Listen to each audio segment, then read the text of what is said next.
शुभकामनाएं देता हूँ। बधाई।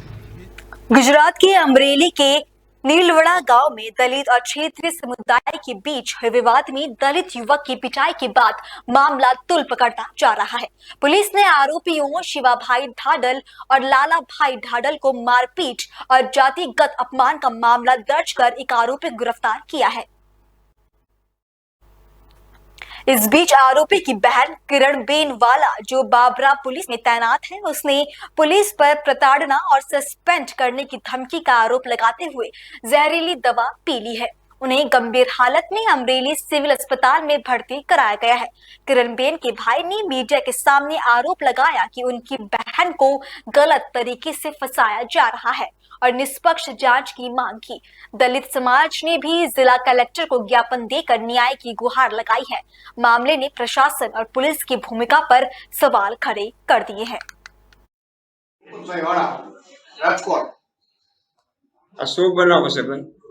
બનાવમાં મારા નાના બેન છે બાબરા પોલીસ સ્ટેશનમાં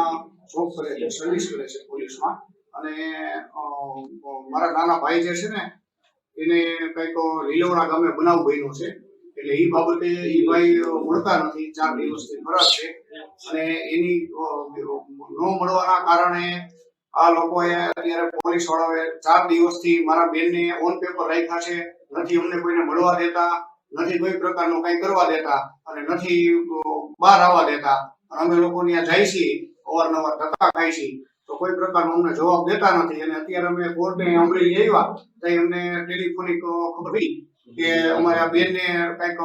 દવા જેવું પ્રવાહી પીધું છે પોલીસ સ્ટેશનમાં, અથવા પીવડાવવામાં આવ્યું છે, અમે જાણતા નથી, અને ત્યાંથી સિવિલ હોસ્પિટલે લઈ ગયા હતા, અને ત્યાંથી અમરેલી આવવા માટે નીકળી ગયા છે, અને અમરેલી આવ્યા પછી આ લોકોએ પેલા પ્રાઇવેટ હોસ્પિટલમાં લઈ ગયા, પ્રાઇવેટ હોસ્પિટલમાં હું રૂબરૂ જઈ મારા બેન સાથે જોઈ, અને ત્યાંથી આ લોકો મને અહીંયા સિવિલ હોસ્પિટલમાં લેવા નતા દેતા, માંડ કરી માથાકૂટ કરીને હું સિવિલ હોસ્પિટલમાં લઈ આવ્યો છું બેનને। તમને જાણ કોને કરી આ બાબતની? જાણ તો સાહેબ અમારે ત્યાં વાયા બધા હગાવાલા ભેગા હોય તો એકબીજાના ટેલિફોનિક ખબર તો પડી જાય ને સાહેબ। અને આ બધું જે કામ અમારે આપણે અંદર નામ ખુલી ગયો સાહેબનું, એસીપી ગઢવી સાહેબ છે, એમના ઇન્ચાર્જમાં આ બધું વહીવટ તંત્ર ચાલે છે, અને મને એવું લાગે છે કે મારા નાના ભાઈ જે છે એક રવિભાઈ કરીને એને ત્યાં અત્યારે અરેસ્ટ 4 દિવસ પહેલાના કરી લીધા છે, અને અત્યારે જેલવાલે કર્યા છે। જ્યારે બનાવ બન્યો ત્યારે મારા નાના ભાઈ રવિભાઈના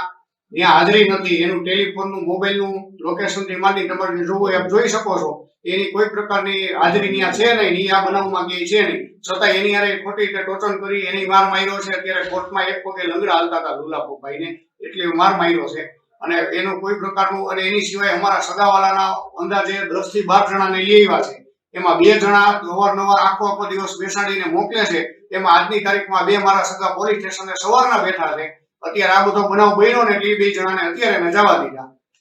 અને ત્યાં અંદર એક મહિલા કોન્સ્ટેબલ છે રાઠોડ બેન, એ આ બેનને અવારનવાર છેલ્લા 4-5 દિવસથી બહુ હેરાન કરે છે, એ અમને સમાચાર મળ્યા, અને અંદર ભાઈ જેથી અરેસ્ટ બેનને ત્યાં અંદર રાખ્યા છે ને તેના રોજ રાતે 12 વાગે બાટલા ચડાવવા લઈ જાય છે, એની થોડીક તબિયત ખરાબ હતી, અને છતાં આ કોઈ કઈ ધ્યાન દીધું નહીં, બારે જવા દીધા નહીં, અમને દવા લેવા દીધી નથી, ત્યારે 4 દિવસે અમારે આ પરિણામ ભોગવવું પડ્યું છે। હવે બેનને કઈ થશે અને કોઈ પ્રકારનો બનાવ બનશે તો હવે જવાબદારી